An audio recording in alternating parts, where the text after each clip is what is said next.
Well, here we are again. Happy Wednesday to you. Welcome back to Morning Musings. My name is Don K. Preston.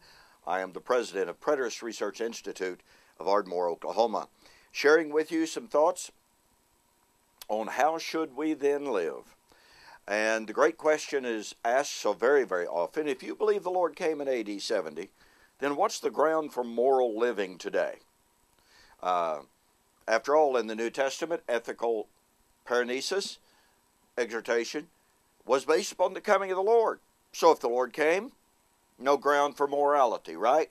No, not right at all. I've been sharing with you the idea and the fact that all three futurist views of eschatology are based upon a fundamental misunderstanding of the nature, purpose, and function of eschatology. Eschatology was not to put an end to history, not to end human relationships, but rather to provide life in Christ for man while on earth. Okay? To bring man on earth back into fellowship with God. A whole lot I'd like to say about that, but don't have time right now.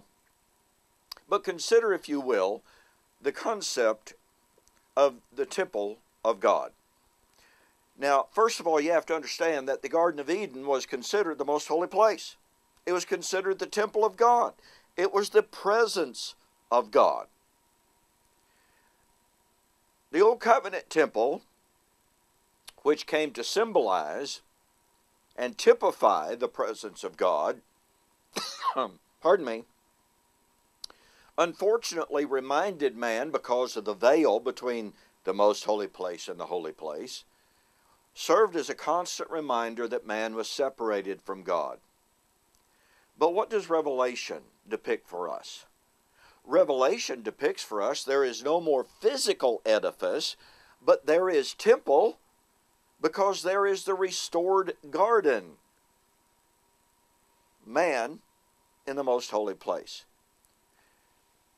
The temple would be a living temple, in stark contrast to the Old Covenant temple. Now, the Old Testament predicted the time and the arrival and the establishment of that new covenant temple. And while, again, there's so much that could be said on this, I would just simply like to call your attention to 2 Corinthians chapter 6 and 7.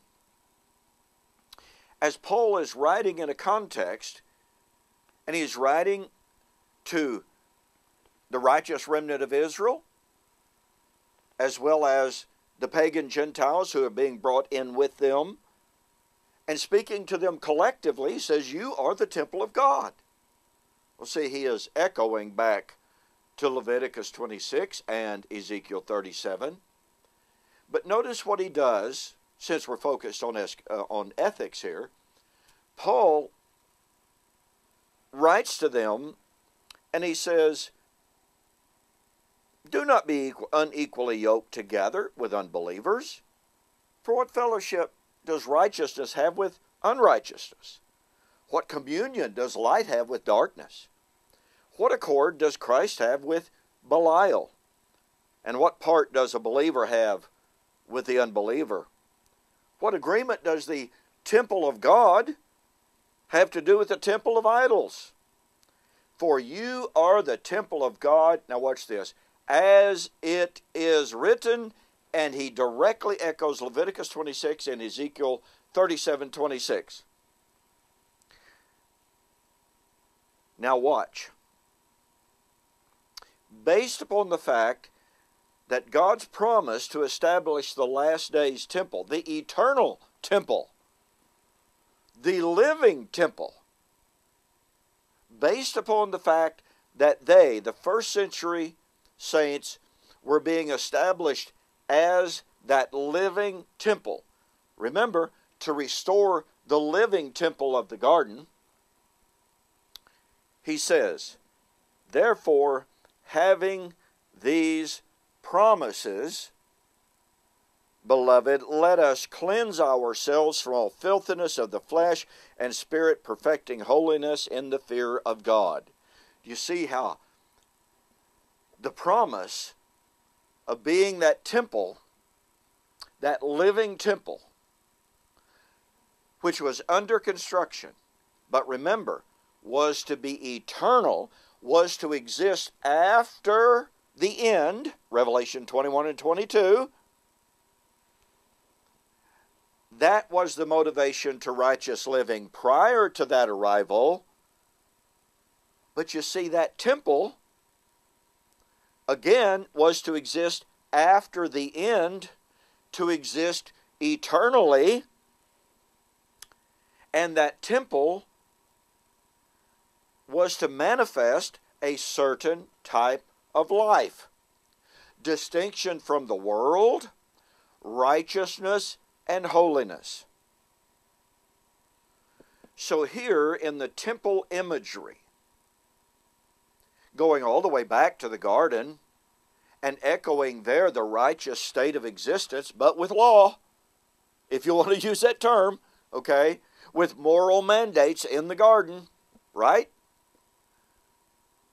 Now here, the promise of the New Covenant temple, which would be eternal. It wouldn't cease to exist in AD 70, and it will not cease to exist at any proposed end of time. But if we see this temple as the restoration of the garden temple, then just like the garden temple, there were moral mandates to righteous living. There were do's, there were don'ts. And this temple would last and endure forever. Again, Revelation 21 and 22. Then what Paul was saying to these people as the foundation of the temple had been laid, as they were being built up, as living stones of this new temple to bring it into full reality.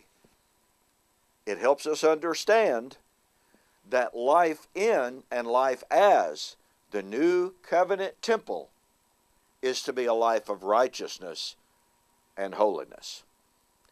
Hey, thanks so much for joining me. Won't be able to be with you the rest of the week. I'm up to here with responsibilities and work.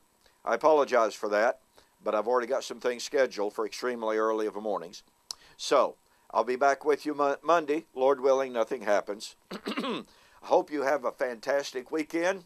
Thanks again for joining me for this morning's Morning Musings, and we'll see you on the flip side.